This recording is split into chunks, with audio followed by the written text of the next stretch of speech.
Kemenpan RB, pemerintah lah ya, sedang menggodok RPP Manajemen ASN.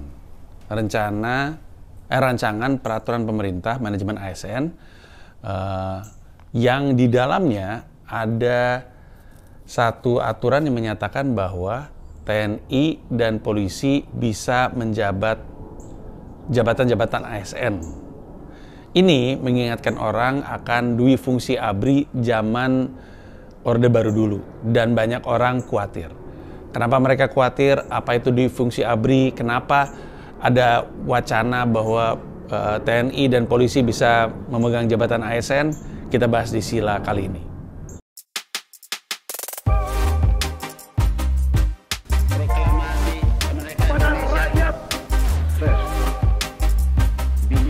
Kalau emang lu bener duduk dialog sama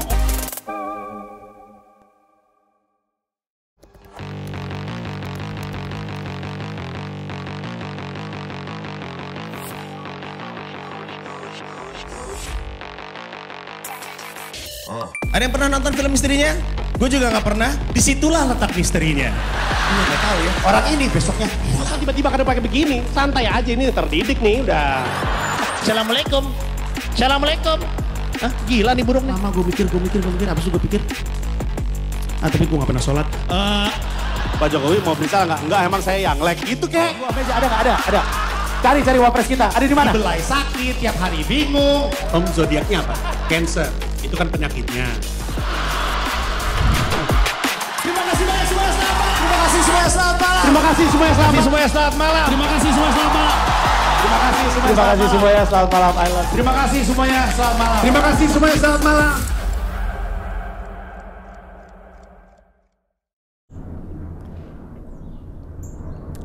Oke, Kemenpan RB, Kementerian Pendayagunaan Aparatur Negara dan Reformasi Birokrasi. Bapak Abdul Azwar Anas, kalau gue nggak salah nama menterinya, itu sedang menggodok peraturan pemerintah ini. Dan kalau RPP nggak kayak undang-undang, ini sebenarnya nggak perlu lewat proses persetujuan DPR, setahu gue ya. Apa tetap harus ya? Apa peraturan presiden yang nggak pakai? Tapi setahu gue sih kalau peraturan pemerintah tuh tidak harus bukan undang-undang, sehingga nggak didiskusikan, nggak perlu didiskusikan, dan nggak perlu ketok palu bersama dengan DPR. Nah, dibikinlah tuh RPP, Rancangan Peraturan Pemerintah Manajemen ASN. Ketika muncul wacana bahwa TNI dan Polri bisa menjabat ASN, orang pada khawatir nanti balik lagi ke Orde Baru eranya Soeharto, dui fungsi ABRI. Nah, kita bahas dulu soal dui fungsi ABRI dan kenapa saat itu mengkhawatirkan dan akhirnya dibatalin. Baru kemudian kita ngomongin soal aplikasi yang sekarang. Jadi zaman Soeharto dulu, polisi dan TNI itu jadi satu, ABRI. Jadi Angkatan Bersenjata Republik Indonesia itu ada Angkatan Darat, Angkatan Udara, Angkatan Laut, dan Polisi, Polri. Nah, pada masa itu, orang-orang yang ada di ABRI ini kemudian bisa megang posisi-posisi di ASN, di pemerintahan. Jadi entah itu eselon atau irjen atau apapun, pokoknya di dalam pemerintahan jadi bisa ada TNI dan Polri. Kenapa seperti itu? Kita mesti ingat konteks zamannya dulu. Dan gue bikin ini karena ada banyak video-video YouTube yang menjelaskan ini tuh nggak ngasih tahu sentimennya pada masa itu terhadap dui fungsi ABRI itu seperti apa. Pada masa dulu, pada masa lalu, di masa Orba, TNI itu kuat banget, tentara itu kuat banget. Kenapa tidak? Presidennya aja kan TNI. Bung Karno kan datang dari sipil, walaupun ketika seorang sipil menjabat jadi Presiden Republik Indonesia, beliau langsung mendapatkan jabatan Panglima TNI. Termasuk Pak Jokowi, Bu Megawati, semuanya ketika jadi Presiden bukan Panglima TNI, Panglima tertinggi ya, kalau nggak salah. Nah, tapi Pak Harto adalah Jenderal TNI. Ketika Pak Harto menjabat Presiden, pada masa itu ada kesan yang kuat akan militeristik, akan sebuah pemerintahan yang militeristik, pemerintahan yang benar-benar memberi kekangan terhadap rakyatnya pada masa itu. Jadi susah untuk kita bisa punya kebebasan, jangankan berpendapat, termasuk dalam jurnalisme, kemudian dalam menunjukkan identitas diri. Pada masa itu tuh susah banget. Yang dikatakan tidak, reinforcementnya tuh kuat. Jadi kalau misalnya dibilang enggak, langsung reinforcementnya tuh militer dan TNI kuat banget. Sehingga memang kestabilan terjadi, tapi kan hening yang terjadi itu bukan hening karena damai, tapi hening karena mencekam. Pada masanya seperti itu.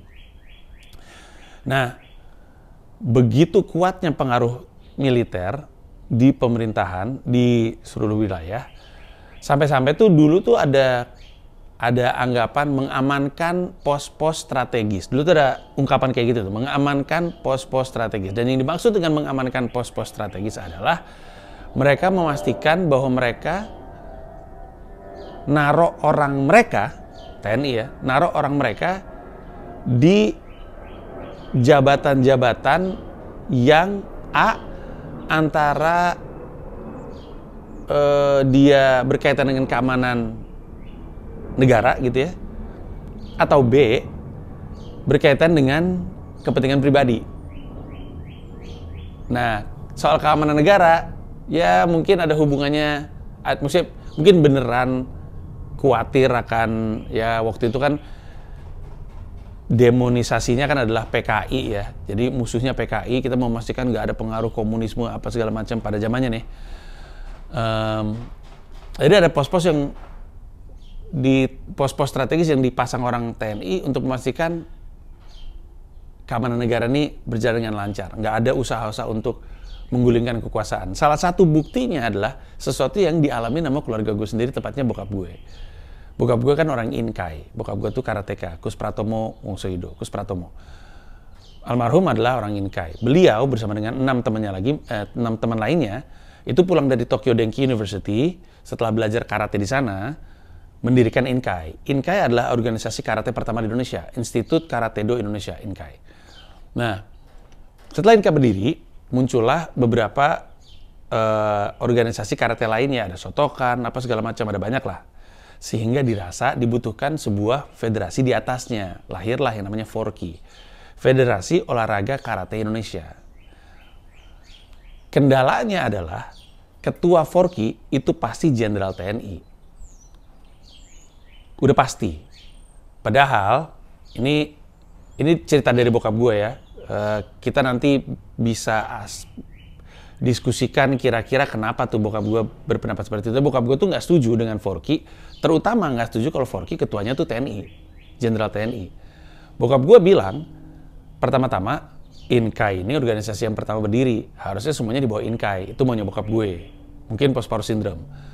Tapi pada saat yang bersamaan, bokap gue juga bilang, kalau mau naruh orang yang jadi ketua FORKI, ya harusnya berprestasi dan berkontribusi di karate. Iya sih, TNI bisa karate, tapi kan dilatih sama orang-orang ya entah Shotokan, FORKI, apa segala macam gitu. Kenapa nggak ketua FORKI itu adalah yang pernah menang medali emas untuk Indonesia, yang juga ada organisasi, ikutan keorganisasian karate, entah itu Inkai atau yang lain, yang manapun itu. Kenapa harus TNI gitu? Kenapa wajib TNI? Dan ini benar karena sampai dengan detik ini, ketua FORKI udah pasti Jenderal TNI. Bahkan ketika saya mewawancara seorang Jenderal TNI, Pak Gatot Nurmantio, pertanyaan pertama gue adalah, kenapa ketua FORKI harus Jenderal TNI, Panglima TNI Republik Indonesia? Karena beliau juga sempat menjabat. Lu bisa tonton di YouTube gue, wawancara antara gue dengan Gatot Nurmantio. Itu pertanyaan pertama gue. Dan jawaban beliau tidak memuaskan. Bokap gue ngerasa itu tuh, bokap gue dan teman-temannya ya ngerasa bahwa itu tuh salah satu cara untuk pemerintah memastikan pos-pos strategis macam ini aman. Lu bayangin aja, FORKI itu di bawahnya karate, orang-orang yang jago berantem. Pada zamannya karateka Indonesia tuh juara Asia Tenggara, juara Asia gitu. Ya mungkin nggak Asia berprestasi, tapi Asia Tenggara tuh karateka Indonesia tuh berprestasi. Nah, bayangin karate adalah kekuatan tersendiri, yang mana ini pos strategis nih, kita mesti naruh orang untuk memastikan aman nggak nih di bawah sini gitu, kurang lebihnya. Ini contohnya aja ya, dan ini juga dari perspektif bokap gue. Nah, Jadi ada satu alasan itu, ada pos-pos strategis. Ada juga untuk kepentingan-kepentingan pribadi, karena seperti yang kita tahu, ketika Pak Harto turun, Pak Harto korup. Beliaunya udah meninggal, jadi nggak ada sidang terhadapnya. Tapi salah satu bukti terkuat bahwa eranya Pak Harto itu penuh dengan korupsi adalah ketika menteri pertamanya Pak Harto di sidangnya itu Bob Hasan. Bob Hasan, gue pernah jadiin materi stand up ini di Septic Tank dan sempat keluar di pertunjukan Hiduplah Indonesia Maya yang lo bisa tonton di comika.id. Bob Hasan itu korupsinya itu saking banyaknya, nolnya, gue bacanya bingung. Bacanya gimana sih, kok nolnya banyak banget. Korupsi itu ekstrim, dan baru Bob Hasan, masih ada menteri-menteri lain. Dan salah satu bukti lagi bahwa Pak Harto itu korup adalah waktu itu majalah Time pernah bikin pelaporan soal presiden-presiden terkorup. Pak Harto masuk di situ, bahkan Pak Harto nomor 1 paling korup. Keluarga Cendana nggak terima, menuntut ke persidangan, yang menang Time, karena ternyata terbukti emang korup. Kekayaan Pak Harto setelah turun itu ekstrim banget. Semua tanah-tanahnya Pak Harto itu kalau dikumpulin jadi negara Belgia. Saking banyaknya tanah miliknya Pak Harto yang dia dapatkan dari masa kekuasaan 32 tahun menjabat menjadi presiden. Pada zaman itu juga ada semua yayasan di Indonesia itu tuh harus nyetor ke pemerintah. Sesuatu yang disebut dengan Tin persen dari Butin Soeharto, TIEN, Tin persen. Semua yayasan harus nyetor ke pemerintah, ke Butin sih, untuk program sosialnya Butin juga sebesar 10%. Sampai dengan sekarang ada banyak yayasan-yayasan yang sudah ada sejak era Orba, eranya Pak Harto. Tapi ya kita nggak bisa sebut satu persatu yang mana aja, tapi ada banyak yayasan itu tuh punya dana abadi. Pernah dengar nggak? Yayasan punya dana abadi. Ada dana gede, 3 miliar, 2 miliar, 4 miliar, 5 miliar. Dana abadi. Dana yang nggak bisa dipakai sama yayasannya. Ini orang-orang yayasan pasti tahu ini. Sampai sekarang ada yayasan seperti itu. Apaan tuh dana abadi? Dana titipan dari kroni-kroninya Cendana. Titip duit dong biar nggak kena pajak. Titip duit ya yayasan. Nih, gue kasih duit buat lo nih, tapi ini dana abadi, jangan disentuh ya gitu. Padahal ngapain coba punya dana abadi ketika dibutuhkan sama yayasan yang nggak boleh dipakai. Ekstrim banget lah pada zaman itu. Nah, korupnya Pak Harto itu kan bisa terjadi karena ada reinforcement gitu.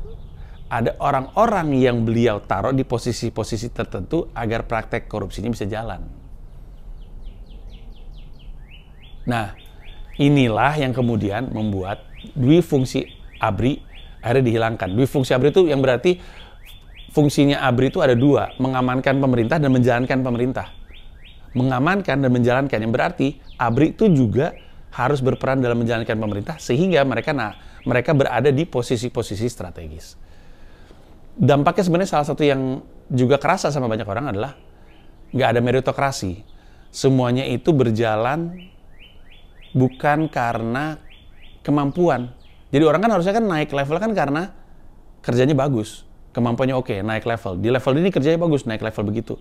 Nah, pada zaman dwi fungsi ABRI nggak ada meritokrasi gitu, nggak berdasarkan merit gitu, berdasarkan penugasan. Sorry ya, lu dicopot dari jabatan itu, yang masuk siapa? Ada penugasan dari TNI, dari ABRI pada masanya, ditaruh di situ. Sehingga orang juga ngapain gue kerja keras, ngapain gue berjuang, ngapain gue melakukan ini semua. Kalau ujung-ujungnya juga ada orang bisa ditaruh di atas gue, mengambil posisi yang harusnya gue dapatkan berdasarkan kemampuan gue. Karena nggak ada meritokrasi pada zamannya. Ya akhirnya pemerintahan juga, ya gimana ya, nggak punya orang-orang terbaik gitu. Jadi nggak, orang-orang terbaik malas masuk ke pemerintahan, nggak ada merit gitu. Lah gue lulusan terbaik di kampus gue kerja dengan benar, ternyata percuma juga. Dan ini bukan di posisi menteri ya. Kalau posisi menteri jelas lah nggak ada meritokrasi gitu. Nggak ada tuh dirjen mana yang jadi menteri, jarang lah yang seperti itu. Mungkin salah satunya Pak Basuki Hadi Mulyono ya, kalau nggak salah. Tapi ya gitu. Makanya waktu itu setelah Soeharto turun, salah satu yang kemudian dibongkar adalah dwi fungsi ABRI. nggak ada lagi tuh tentara di pos-pos pemerintahan. Karena terlalu menguasai, semuanya serba tentara. Ini salah satu bukti otentik bagaimana ABRI itu begitu kuat pengaruhnya di pemerintahan. Ini juga pada masa difungsi ABRI. Di hampir seluruh kota di seluruh Indonesia, nama jalannya itu pasti nama jenderal. Jenderal TNI Angkatan Darat lagi. Coba perhatiin, bahkan hampir semua kota-kota besar di Indonesia, jalan besar itu Jenderal Sudirman, Jalan Jenderal Sudirman. Memang Jenderal Sudirman berperan penting. Tapi kalau hampir semua kota di Indonesia jalan utamanya adalah Jalan Jenderal Sudirman, ini kan pasti ada preferensi seseorang. Nah sekarang, dari RPP Manajemen ASN, ada wacana bahwa TNI dan Polri bisa kembali menjabat ASN. Tapi yang menarik adalah kali ini ASN juga bisa bisa menjabat jabatan TNI dan Polri. Nah, yang jadi pertanyaan itu sebenarnya kenapa? Kenapa kali ini terjadi lagi? Kita bisa berasumsi ya karena seperti pada era Soeharto, sekarang juga presidennya jenderal. Pak Luhut jenderal, tapi Pak Luhut waktu itu atasannya bukan jenderal. Pak Jokowi pengusaha furniture. Kalau Pak Prabowo jenderal. Dan mungkin adalah habit ya. Bahwa kan gini ya, kalau lu megang posisi puncak, lu tuh suka naruh orang-orang yang lu percaya. Makanya ini sering tendensius dan dianggap nepotisme. Tapi lebih kepada nepotisme itu kan kalau nggak ada meritnya sama sekali gitu. Jadi nggak ada kemampuannya ditaruh di situ, tolol, nggak apa-apa, gue pengen ada di situ. Nah itu kan nepotisme. Tapi kalau dia punya kemampuan yang pas, ditaruh di situ, dan ditaruh di situ justru karena kemampuannya, ya berarti bukan nepotisme. Nah, inilah yang dijadiin alasan oleh pemimpin-pemimpin yang latar belakangnya jenderal untuk naruh orang-orang kepercayaannya yang mana notabene adalah tentara gitu. Sebenarnya eranya Pak Harto pun, sebenarnya kan ada banyak jenderal ya. Jenderal Purnawirawan, tapi jenderal, ya kayak Pak Luhut kan jenderal. Ada banyak jenderal di lingkar kekuasaan. Jenderal polisi, jenderal TNI, Tito Karnavian kan jenderal polisi. Tapi kalau sekarang, bukan cuman Purnawirawan jenderal polisi dan TNI bisa ngejabat posisi-posisi di pemerintahan, ASN-ASN juga beneran polisi dan beneran TNI. Dan tentu ada beberapa syaratnya. Ada tulisan yang aneh banget. Polisi dan TNI hanya bisa menjabat jabatan tertentu di organisasi atau departemen tertentu gitu kurang lebihnya. Tapi tertentunya ini nggak jelas apa. Dan habis itu orangnya harus kompeten, levelnya harus begini. Jadi kalau misalnya dia megang jabatan ini, peringan ke pangkat di TNI-nya mesti sesuai gitu. Jadi nggak bisa tuh yang Letkol 1, terus udah gitu Letnan 1, terus ngambil jabatan apa gitu, menteri gitu, atau dirjen, yang nggak bisa gitu. Jadi sebenarnya ada syarat-syaratnya. Cuman pertanyaan terbesar yang belum sempat dijawab oleh, ada dua yang bikin pernyataan, Kiai Ma'ruf Amin, Wapres, dan Pak Azwar Anas, adalah kenapa ini muncul. Kenapa itu belum dikasih tahu. Jadi kelihatannya kita mesti wait and see. Bagaimanapun, rasanya wajar juga untuk kita waspada. Karena kalau misalkan dui fungsi ABRI-nya era Orba itu kembali, berarti itu yang akan terjadi. Akan ada pos-pos strategis yang akan diamankan mereka untuk kebutuhan keamanan negara, dan ada juga pos-pos yang diisi sama mereka untuk kepentingan pribadi. Kepentingan pribadi seperti apa? Gue ambil contoh aja ya. Masih lekat di ingatan kita, Bapak Luhut Binsar Panjaitan bersidang dengan Fathia dan Haris, gara-gara Fathia dan Haris ngomongin ada jenderal-jenderal berbisnis di Papua. Masih ingat kan? Jadi ada laporan dari NGO yang menyatakan di Papua ada blok yang bisnisnya itu dipegang sama jenderal. Ya mereka kan nggak boleh sebenarnya ya, karena nggak boleh berbisnis kan. Nah, laporan ini kan dibahas sama Fathia sama Haris. Terus kan jadi rame tuh, jadi kontroversi. Pak Luhut tersinggung.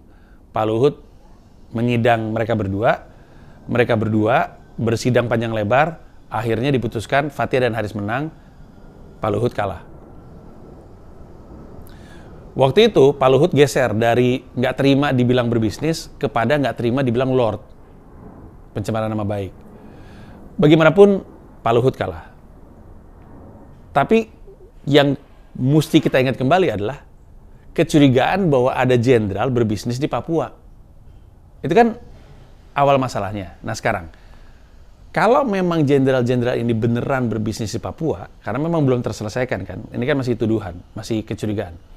Kalau memang benar ada jenderal-jenderal polisi, jenderal-jenderal TNI berbisnis di Papua, maka kan kita khawatir kalau misalkan TNI kemudian bisa mengisi pos ASN guna mengamankan kepentingan-kepentingan jenderal-jenderal yang berbisnis di Papua. Jalan jadi lancar, izin jadi gampang, pengawasan jadi kurang. Ini kan yang dikhawatirkan. Bukan sesuatu yang sudah terjadi dan belum tentu terjadi, tapi kan ini yang dikhawatirkan orang. Di luar bahwa udah bagus-bagus ngebangun pemerintah supaya orang-orang kompeten masuk, sekarang kalau misalkan ada penugasan di situ, nah terus orang kan jadi ngapain lulusan terbaik kayak gue ke pemerintahan kalau misalkan nggak ada meritokrasinya gitu. Kalau semua tuh kalah sama penugasan, nggak berdasarkan kemampuan dan prestasi dan kapasitas. Sesuatu untuk kita pantau di kedepannya nanti. Itu aja dari gue seperti biasa. Para member silakan voting rilis untuk umum atau tidak. Gue tahu lu belakangan ini baik banget selalu minta rilis, tapi ya gue akan selalu nurut. Kalau misalnya lu bilang nggak usah lah, ini nggak terlalu mendesak, emang bagus sih tapi nggak terlalu mendesak, nggak usah dirilis gitu, ya udah gue turutin. Tapi kalau lu bilang ilmu mas sayang rilis aja, ya udah gue rilis. Ya silakan ke story kolom komentar. Thank you, bye bye.